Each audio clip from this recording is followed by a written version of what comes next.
You're listening to the Jersey Guys Podcast, the show that talks about hard rock, heavy metal, AOR, and West Coast music. In-depth conversation and special guests are always on tap, so settle in and turn it up. Now, here are your hosts, Tom and Mark.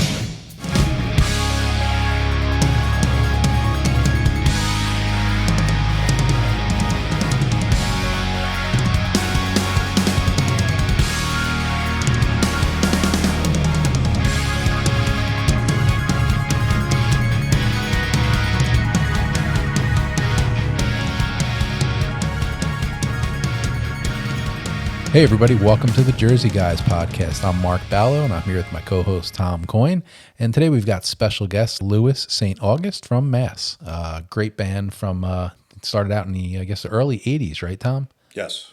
And we broke the myth though. We found out that they weren't necessarily a Christian band, right? Yeah, it's always been a big topic of discussion with a lot of these Christian bands. We touched on this on a previous episode, which we kind of got into it. And it's always been something that's interested me. And yes, Louis had a different spin on than a lot of other artists. Yeah, definitely. So this was a pretty good interview. So let's get right into it. Louis St. August from Mass. So hey, Louis, thanks for joining us here on the Jersey Guys Podcast. Appreciate it. Thanks for having me. Yeah. Hey, I figured before we're gonna kind of get into the whole Mass thing, of course. But before we do that, I just wanted to talk to you a little bit about this early thing that I was just made aware of not too long ago. But in 1979, you released a single with Gene, the guitar player from Mass, under the name Axes, right? Can you talk a little bit about that? Sure. It was one of the first bands that I started, still in high school. And we were actually a three-piece. Then we added a drummer. And we released a single called Heart of Stone. And I believe the other side was called She's a Teaser. And I think we did it at the studio in Boston, Newberry Studios. It was actually where Aerosmith recorded their very first record. And we printed up 1,045s, for our hometown. And of course, they went like hotcakes, and it was cool. It was very cool. Was that like the origins of Mass, or was that just something totally different? That was actually the origins of Mass. Yes, that was got it started. We did a song called "Can You See It Again," and that kind of lingered with us. It was a very early version of it, but it was one of the first songs that myself and Gene wrote, and that was the beginning. And then we got a new drummer, and then we went into the '80s, and we still were, kind of figuring out what we should call the band. We wanted to change the name because we knew there was another Axis, John Butcher Axis in town, and so we got our first recording contract, and we actually signed with A&M Records in 1982, a few years later, and we didn't even have a band name. We didn't know if we should stay with Axis or change the name. So it was really weird, but that was the beginning. Yeah. He had a different spelling though, John Axis, didn't he? It was IX, I believe, right? Yes. Well, we were actually ES for a while. Right, you guys were, yeah. Yeah, and so we thought maybe that would be a little bit different, but I don't know. And then we just decided to change the name altogether. Yeah. Well, one of the things we like to do on our podcast, Tom and I, we like to kind of like go over an artist or a band's kind of whole career, so that's kind of why I brought that up, because I wanted to get the origins of Mass. But let's move on to what you just said a minute ago. In 1982, you guys signed with A&M, and what all happened there? Because that album obviously was shelved, right, for a long period.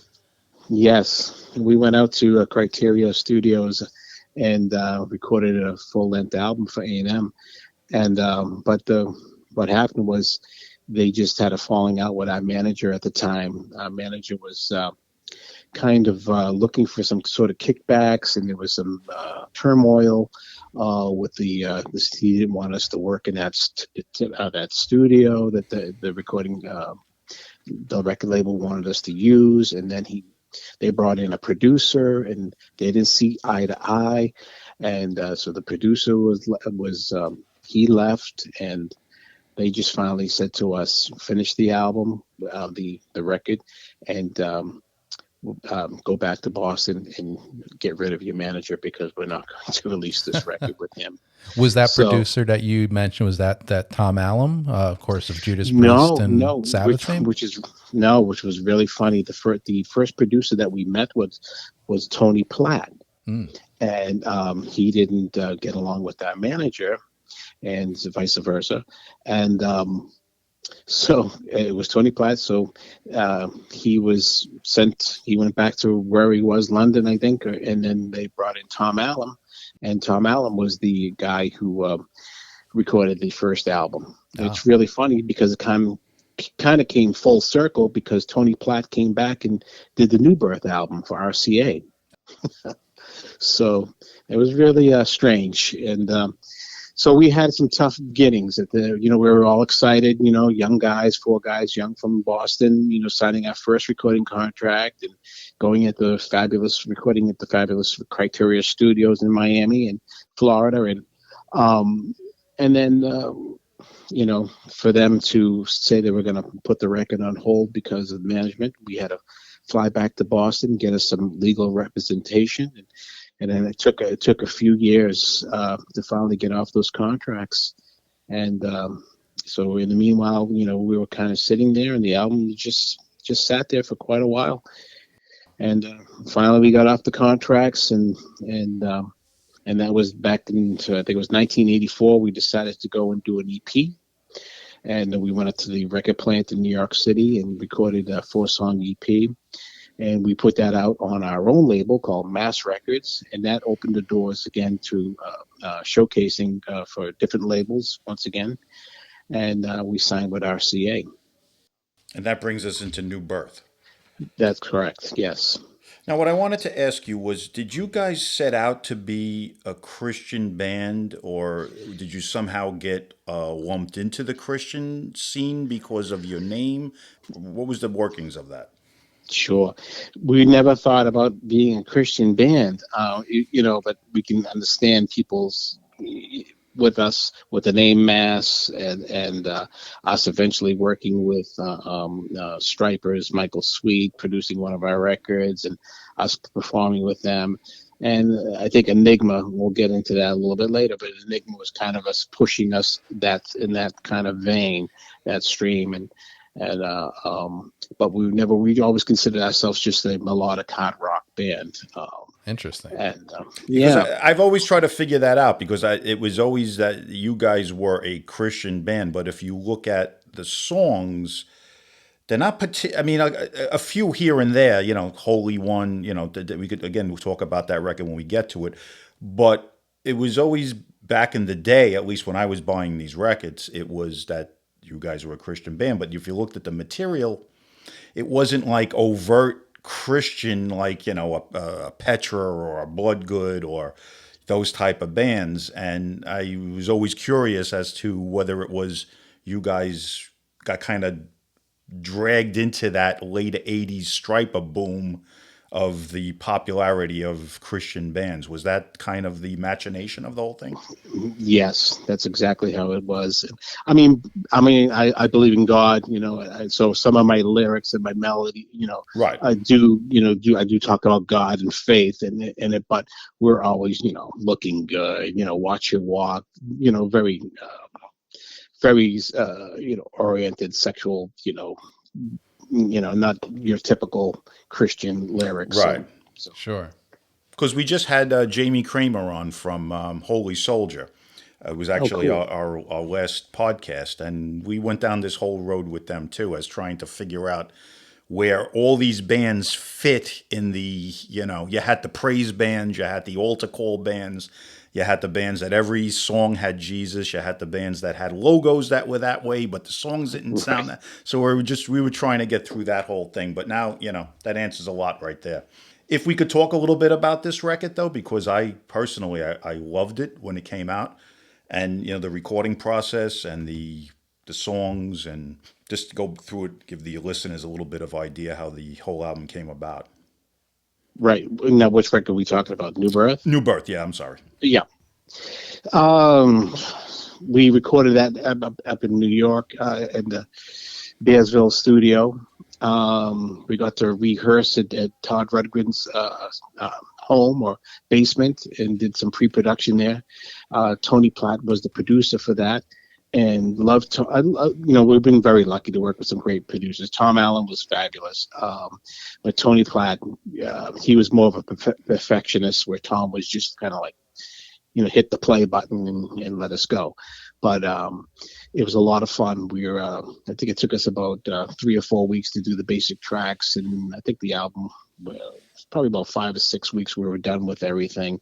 And all the songs pretty much were, our very beginning songs that we've written, and in our early days, and we just couldn't wait to record some of these songs. And some of the songs actually were recorded on the Fighter album, but you can hear the difference, like Do You Love Me and a few other ones. 3 songs off the Fighter album were actually put on the New Birth record, but Tom just did a fabulous job just changing them, recording them, and changing the tempos, and he had some great ideas that I think really worked well on the New Birth record. So those were total re-records of those songs. Yes. Some different lyrics, different structures, maybe a verse cut out here, maybe a different intro, like I said, different timings. I think the Do You Love Me on the Fighter record is a lot slower. It's kind of like how we actually wrote it, but then Tony Platt felt that it needed to be kicked up a little bit, and it made it a little bit more poppy, and which worked out well, because it was like, the hit single off that record. And how did the album do? Were you guys happy with how it sold? The album did great. I mean, it sold over 250,000 albums. The single, the 45, did like around 50,000 units of just the 45. And the album was doing really, really well. And we started doing some promotional shows. We were going up the East Coast, playing in your town, New Jersey, Philadelphia, Boston.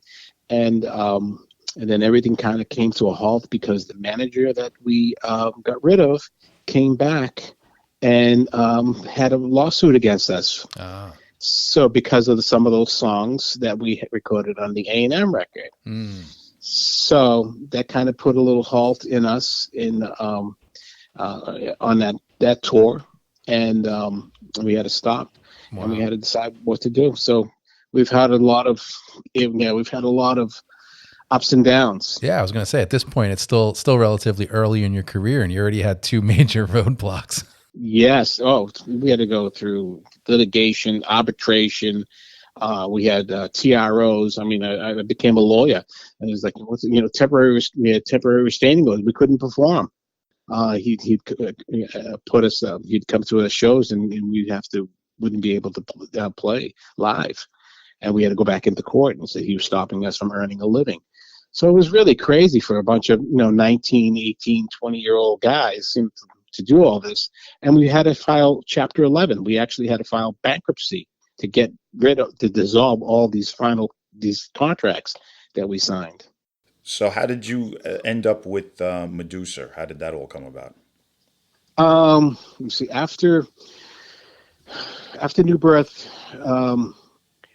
we RCA offered us another deal, another record, and our management at the time, our new management, Henry Courtwright and Stu Weintraub, decided that they felt that RCA was making a change. They were now being bought up by GE. So a lot of the people that were behind us and involved in the New Birth record and promoting the band were gone, were let go.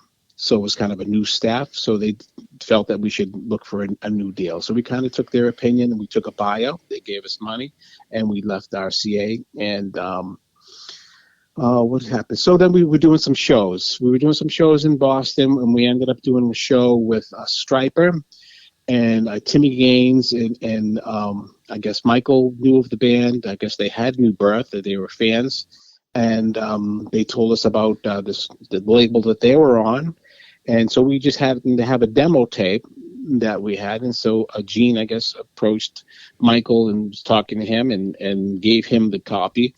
The next thing you know, Enigma Records was interested, and they flew out. Wes Hine flew out to see one of our shows in Boston, and about a week later, we signed with Enigma. And the first thing we put out was that demo tape that we handed Michael. It was, and that eventually became the album called "Take You Home." And that's another thing, right away. Like, we never even seen that album cover until it was in the stores. So, to our surprise, we see a big cross on there. Oh, wow! So this is where they're going with it. Yeah. Now you're being pigeonholed. So, yeah. So, so we did that for the Medusa, the subsidiary of the Enigma label, and that did well. And that was actually our first record that kind of went overseas and hit London and Italy and stuff like that. And that sold pretty well. And then about a year later, we did the Voices in the Night record with Michael Sweet producing in California. Okay, staying with Take Your Home, which to me is such a tremendous collection of songs, but it was only an EP. Was that a decision to keep it an EP, or did it just turn out that's what you guys had and they wanted to get out product? Yes, that's exactly right. That's what we had at the time, and they wanted to get that out to keep us kind of fresh after the New Birth, even though it was 2 years prior, to the New Birth release. So they wanted to get that out right away. So we actually went to New Jersey and worked with John Rollo, and I did some old guitar overdubs. I did some backup harmonies, like 4 or 5 days of recording, and to spruce it up a little bit. And the next thing I know, it was released. It's one. The whole back catalog of the band. It's some of my most favorite songs are on this. Can't Get Enough, a holy one. But the song I wanted to ask you about is when it was reissued, Under the Gun, which is another great song, which originally was not on it. Where did that song emanate from? Oh, wow. That's an oldie. It was just one of the songs that we had on a demo tape. Maybe we did like a 5-song demo tape, and that was just one of the songs that we had. And I think, so how did you hear that song? That came, was that a bonus track or something? Yeah, it was, it was reissued by Retroactive Records. Okay, so we had that. I was such a huge fan of this EP that when I saw it was reissued with an extra song, I was like, oh, I got to get it because it's probably really good. And it is a terrific track. Oh, thank you. Yeah, I mean, we always loved that song. It just kind of got lost in the, like, we'll write songs and then we'll dig it for a while, and then we'll write something else, and so that's better, and then it gets kind of put to the by the wayside, the song. So that's one that eventually we had on a demo, and I think I added some keyboards to it. Had Jeremy come in and do some keyboards because they were looking for some bonus tracks for the release of that record, and so we gave them that one. So. Yet they didn't put it on the original press, though. They left right, it off. No. Yeah. And that's what I liked about it, too. It had some really nice keys on it. Yeah. So now we move to your opus, which was Voices in the Night, the album that put you guys on the map big time. Maybe even more so. You mentioned the earlier album had 250,000 sales, right? But this right, one, yeah. I mean, I love this album myself, Voices in the Night. Yeah, that seems to be a fan favorite, along with this New Birth. I mean, the New Birth, we did, we had that kind of opened some doors for us because of the single "Do You Love Me" and because of the MTV video. That was the only video that we did for MTV, and that was the one that kind of, I think, opened a lot of doors for us. But Voices in the Night is another stepping stone for sure. Michael approached us and he said he'd love to produce us, and we said yeah. So he went to Enigma, Wes Hine, the president there, and they all agreed. We didn't have a big budget. We had a kind of a small budget, so Michael invited us to fly out and live with him. So we stayed at his house for like 2 months and did the pre-production. All the songs were all written for this record, Voices in the Night. And we just went out and just rehearsed. And we'd even bring our equipment. We used Michael's amps. Joey used the Robert's drum set. And in order for us to save money, and, we lived with Mike, and this Voices of the Night record was something different for us, because the past 3 or 4 records that we did, or demos, we'd always just go to one studio and record everything. This Voices of the Night, we did the drums in one studio, we did the guitars in another studio, we did the vocals in another studio, and I was like, how is this going to work? But it did. So it was a really good idea, and it was fresh, and we had a lot of fun doing it, making it. So where were you guys now as a band? You have the Take Your Home EP comes out, that the cover of it screams Christian rock. And now on your follow-up release, you have Michael's Suite all intertwined in this. Were you guys getting pulled down the rabbit hole of Christian rock, or were you trying to walk a fine tightrope? We were trying to walk a fine tightrope, but we didn't kind of matter, because we knew the band was getting bigger and our name was getting out there. And so to us, we figured, okay, we're going to have Christian fans and we're going to have our regular rock fans. So we thought it was, the best of both worlds. Yeah. 2 fan exactly. Bases. So we just went with it.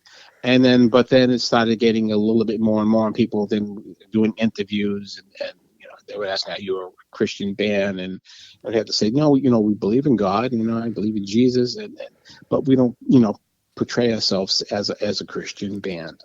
How was Michael in that whole thing? Was he kind of steering you towards that, or was that something he ever even brought up at all? Or no, he never even brought that up at all. He just, just knew that we were writing positive, uplifting tunes, and he dug it, and he loved it. I just wanted to ask you about my favorite song on this album, Chance to Love. How did that come about? A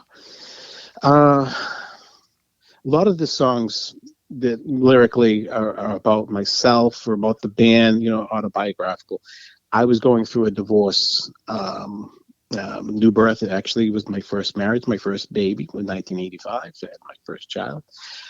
So that's where the title for that. But Chance to Love was going through a divorce, and when I was out in California, and those lyrics came from about relationship and just some sad times, and so that's sometimes when you're down, those are the best lyrics. Your heartfelt lyrics. Sure. So that's where that arrived from. Well, ironically, I got divorced the same year too. So, so you could use that song, right? There you go. That's why I liked it so much. So, where were you guys at this point in terms of touring? Because this album, I remember when it came out, bought it pretty much the week it came out, in one of those old CD long boxes. I remember. Oh, nice. Yeah, and where was the band in terms of touring support with the label? We just, it just came out. It was doing well. We started doing some shows with Stryper out in California. We did the amphitheater, the Orange County, whatever club or venue, whatever. They were all like 15,000 seaters, 10,000 seaters, opening for Stryper and Hurricane. And we were going to do our very first video for Enigma. I believe it was going to be Reach for the Sky, and there was talk about us joining Stryper in Japan. They were going to go out to Japan. So I don't know. After the album, I don't know if we're bad luck, but Enigma folded. Enigma folded, so we lost that. The album came out in '89, and I think the Enigma was gone in 1990. The mass streak continues, right? Yes. So we were like, oh. So now we were back in Boston. They would fly us out to California to do radio interviews and promo things. and then we do some shows with, like I said, with Mike and the guys, and when we were back in Boston without a label, and we just and the grunge scene came in, and we didn't know what we should do. If should we give it up, or, but we didn't. We just kept doing some local shows in town around Boston area, and working on some new material. We thought about changing the name for a little bit, and I Well, think we did. yeah, I was going to ask you, I wanted to touch on that. Mother Train, right? Was that the band? Yes, That was the name that you yeah, guys changed to? What led to that? That was just because of the scene change, the music scene just change? exactly because of the scene change and the grunge came in, and we thought maybe we'd write a little bit more bluesier. And I was listening to a demo the other day of like maybe 6 or 7 songs that we did, and I was like, wow, it's like very Aerosmithish, and I was like, it's pretty cool. And so but we figured we just, maybe we needed a fresh start, a new name, and with the change. But we weren't doing grunge at all. It was just a little bit of a change from us from being straight ahead rock and roll, just a little bit more bluesy type of rock. And I think, after a few months of that, I think it was, who was it? We went out back to New Jersey, and we did a demo. And John Rallo says, why are you changing the name? You guys are known as Mass. It's a great name. And he just convinced us. And we said, yeah, we're going to go back to Mass. And we did that demo tapes with him. And that eventually led to the deal. That demo led to the deal with Escape Music. That was the Crack of Dawn album. So now the songs that you talked about that you kind of recorded as when the Mother Train thing was kind of happening or changing, that those songs are what came on that album? Yes. Okay. So how did you get hooked up with Khalil Turk, who's a very old friend of mine? Oh, Khalil. Well, I shot the tape out to a few labels. I think it was 3 or 4 labels. And he, one day I was at home sitting out back. My wife says it's a telephone call, and it was him. He gave me a call, and he told me he loved the demo, and asked if we would be interested in working with his label. And we were like, yeah. So I said, let me talk to the guys and see what we, let's do something. So that ended up being our first record. We ended up signing a 3-album deal with Escape, and that was the first album we did with them. Was like I said, was those 2005, 2006 demo tapes that we did with John Rollo. We added a couple of more tunes, I think, to that record here in Boston, and I think Michael Sweet actually came in for a day or two just to listen to some of the tunes and help us work on a song called "It's You" and a song called "Empty Soul." And so those are the 2 songs, the older, newer songs that we added to that demo, and that came out in 2007 on the Escape label. It's Crack of Dawn. It was a very strong album. I thought it was return to form of the prior greatness, and I was very happy with it when it came out. Did it get the same type of reception that you guys expected? How did it do with Europe? I think it was a good album. I don't think it was our best album. I think there was some good. I mean, I've got fans that write me, that this is my favorite record. Crack it on, crack it on. I was like, really? I was like, I'm very surprised with that. I just think that it was kind of a mixed, where we recorded some songs in New Jersey and then we recorded some songs here in Boston. It just didn't. It flowed, but it didn't flow for me too much. Like it didn't have that overall. Yeah, like from 1 to 10, that sounds great. But I think it did good. I think it kind of brought us back into the limelight a little bit. I brought our name up. It's like people surprised. Oh, Mass has got a new record out, so a lot of people checked it out. I think some people loved it, and I think some people maybe didn't really, think it was our best record. So, but it was the start of us again, and which was cool.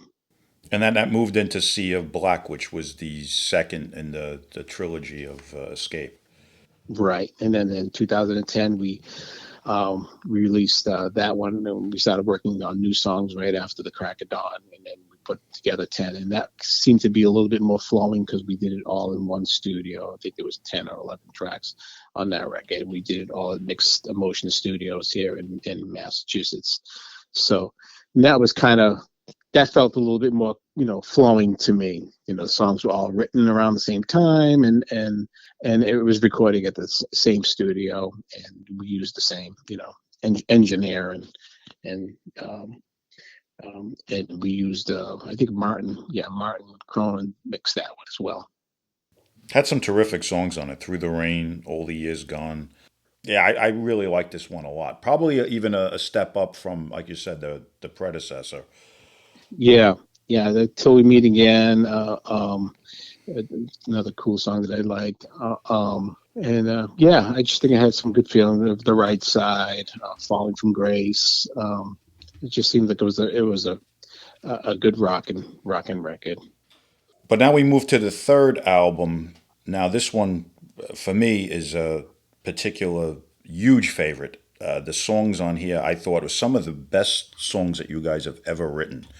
And this would, of course, be When Two Worlds Collide. What led to this, in my opinion, as a fan, maybe I'm off base, but like a metamorphosis of just great ideas and great songs on this album? Thank you. It's one of my favorites. I mean, it's right up there. New Birth, Voices of the Night, When Two Worlds Collide. Those are like my three. I love them all. Like they're all like my children. They're all your babies, but that's right.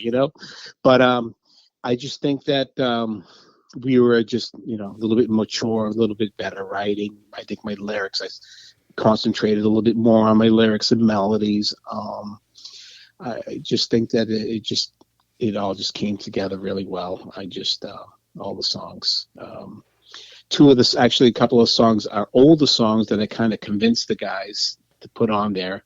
One was Standalone, and the other one was Secondhand Rose. Secondhand Rose is tremendous. The first time I heard that song, I was like, what a friggin' song this is. Thank you. It was an old demo that we had, and I played it for the guys here. I said, guys, come on, let's redo it. Let's put it on. What year were those songs from? Oh gosh, I would say in 96, 97. Yeah, back there. And then, and I just felt that those two songs needed to see the light of day, because I just felt that they had some good feel, and they needed to be on the record. What about Only a Dream? That's my favorite song on the album. What could you tell me about that? Oh, Only a Dream.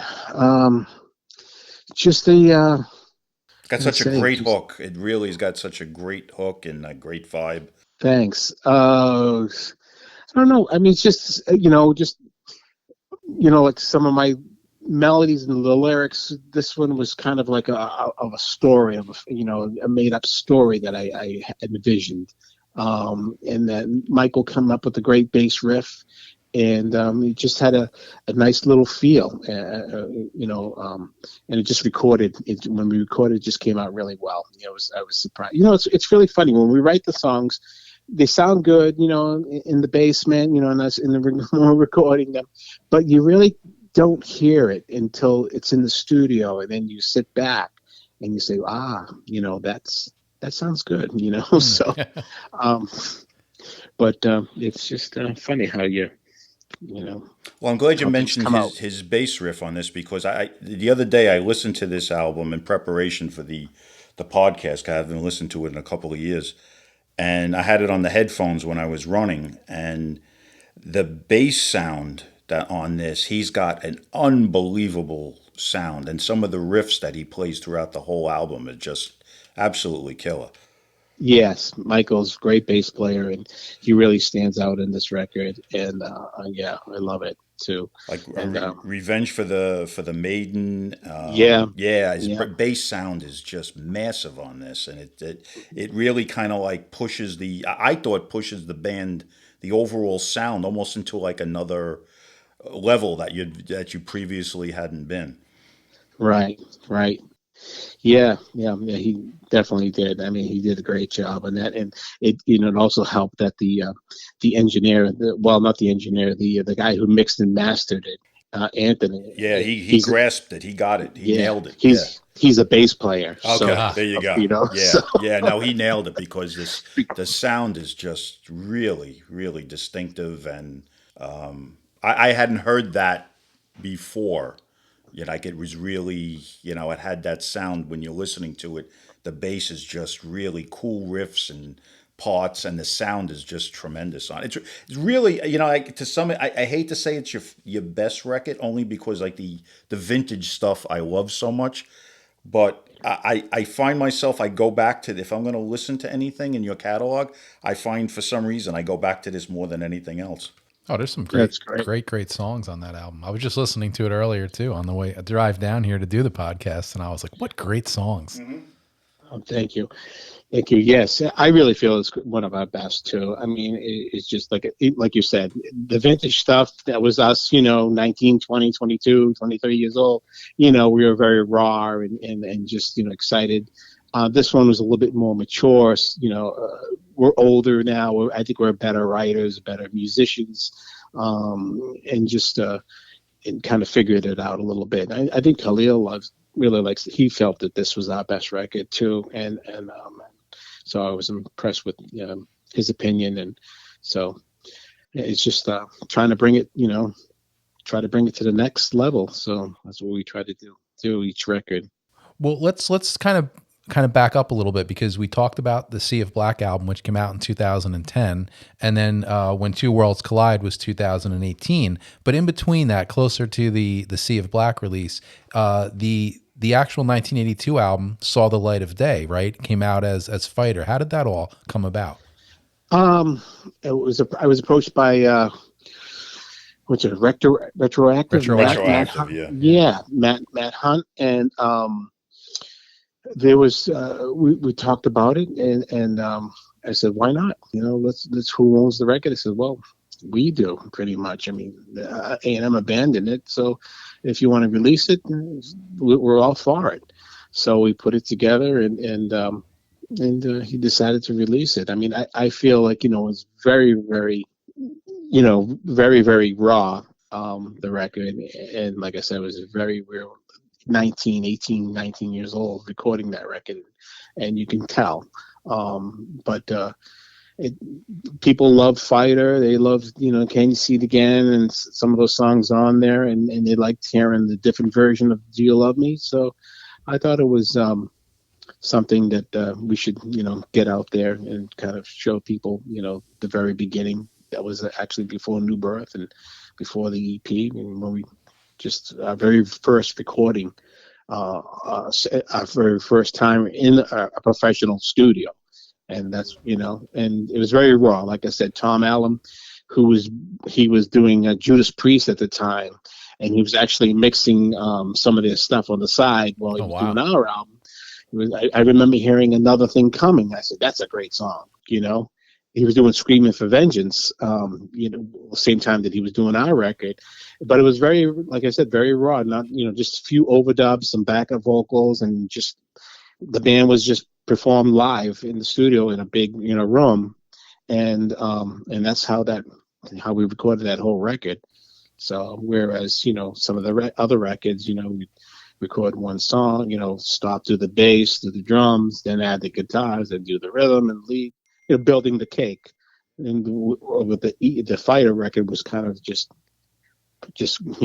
like a live show. Right.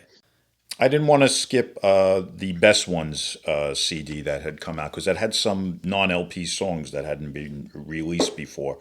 Who Am I, 7 Days? If you could tell us a little bit about that. Yeah, that was during the night after the 90s. We left Enigma was gone, and we were kind of searching for ourselves again, and people were getting remarried and having children. And Hernando, our manager at the time, felt that why don't we put something out on For Real Records, which was something he came up with, and do like a best one. So we took a few songs from some of the records, and we had a couple of demos tapes. One was, like you said, you mentioned, it was 7 Days, and Who Am I? And we put those on there to add a couple of new songs. And I think we only sold I think we only printed up like a few thousand copies, and that's how that came about. So, From what period were those two non-LP songs? 7 days, I would say like around the same time, like maybe 98, 99 or something like that. Those were older tunes. Yeah, around 98, 99, maybe the same time around like the Under the Gun stuff. Okay, gotcha. So Tom brings up the best of album, but I'm going to ask you about the Christmas EP. 2016, you guys do Holding On to Christmas with 4 Christmas songs. Is that something you guys kind of always wanted to do, or it was a spur of the moment thing? And could you possibly do that again with more songs? People ask, the retroactive or Scott.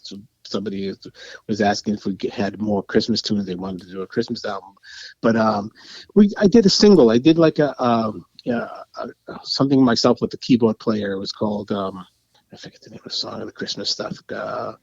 I did one Christmas song. We did Jingle Bell Rock, and then Where Are You? Not Where Are You Christmas, but do you know the name of the songs? Well, Holding On to Christmas is on there, right? That's one of them. Yeah. So, anyways, I did a song with just me and the keyboards, and the guys kind of liked it, and so I said, well, let's why don't we do a little Christmas EP and put it out, and do our share and give back whatever profits we make. Give it back, give it to the Toys for Tots. So that's what we did. So we had the song, Hold On to Christmas, but it was just called Holdin', and it was just a rock song. So I said, let me change the lyrics, and they go, well, how would you guys feel if I change the lyrics and we make it more of a Christmas tune and add it with these other 3 songs, these Christmas tunes that we have?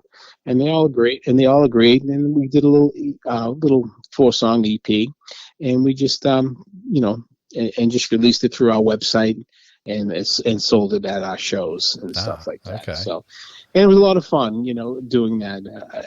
I'd like to do more, but it's just you never know. Yeah. Has Mass ever considered? You guys obviously still play shows, right, from time to time up in the Massachusetts area. Have you guys ever considered doing any type of either a live album or DVD type release? We have. A lot of people have asked that if you do a live record, and I've got so much tapes of fans and some professional recordings of us doing showcase for the Sea of Black. We did a filming of that, and I started working with a couple of people putting that together years ago, and it just never developed. It just, every time I go into the studio and work on it, it just didn't seem to work. And it just didn't seem, maybe it was just because I was not with the right people to handle something like that. So we've never done a live DVD or a live record, and I've always wanted to. So, but now, who knows? Yeah. Oh, well, something to look forward to, possibly. Yeah. I mean, I have all these tapes and CDs and, live things that just sitting there and just waiting for somebody, to come along with a boatload of money and say, let's do this, Right, there you go. So, well, speaking of live shows, Mass has a show scheduled for this December up in Massachusetts. Can you tell us a little bit about that? Yeah, we're got a show coming up on December 9th. I think we'll probably incorporate a couple of other Christmas tunes on there, whether it's Jingle Bell, nice, with the Wonderland, or maybe Holding On. So we'll do maybe a couple, and it's been a while since we've done a show in December, and it's just something we look forward to. We've been, during the pandemic, we've been on and off rehearsing. We wrote 3 or 4 songs, and then we come back and it's like, we change it up a little bit. And I was like, what was wrong with it before, So it's just so hard sometimes when you have 4, heads and 5 actually now. And then we have Jeremy, who's been working with us on the last 3 or 4 records, the keyboardist. Keyboards, yeah. Yeah. So it just brings another whole different element that we love live and in the studio. So, we'll see. We'll see what happens. Comes along. We're getting together next Saturday for one of our first rehearsals, and in months. And we're going to, prepare for the show, but also working on some of the new material that we've been working on. So where are you guys with that right now? Before we started recording, we kind of touched upon it a little bit, but where is there as far as what kind of stage are you at with maybe doing another album or something like that? Is it just the early stages at this point? It is. It really is. Like I said, we have 3 or 4 songs that we started putting together that I have on tape. A little tape recorder that I bring down to the rehearsal, and we got 3 or 4 that we have a verse, chorus, a bridge, and stuff like that. And so we'd have to write maybe another 10 songs, and but everybody who's working individually, like Michael, he has his own little home studio, and he's got about 9 or 10 songs. I've got about 3 or 4 songs, written, and it's just us getting together and planning it all out and getting it ready. Right. So we're a band that works very, very slow. There you go. Nothing wrong with that. Not bad. I mean, I think Boston has that beat, There you go. So that's right. But Louis, hey, Tom and I really appreciate this talk tonight. Taking the trip down the Mass Memory Lane, touching on each of the albums and a little bit more, and it was really enjoyable. Hope you had a good time tonight. I did. Thank you very much. It was great talking to you guys. Appreciate it. Thanks, Louis. Appreciate it. Thank you guys for having me on. And we'll look forward. Hopefully, maybe a few years, but we'll look forward to some new Mass music. Yeah, tell Khalil, to your friends, get on those guys. Right. Well, no, I will. I talk to him fairly regularly, and oh, do you? Yeah. I know him for over 30 years. I visited him in the '90s over in the UK, but I will touch base with him that we had you on, and I'll alert him to the fact that you're working on something. There you go. There you go. Well, hey, appreciate it, and we'll hopefully talk to you maybe when that new material comes out, new album comes out. We'll have you back on the show. Sounds like a plan. Thank you, guys. Well, thank you very much. Take care, brother. You're welcome. Take care, man. Take care. Bye-bye. Bye.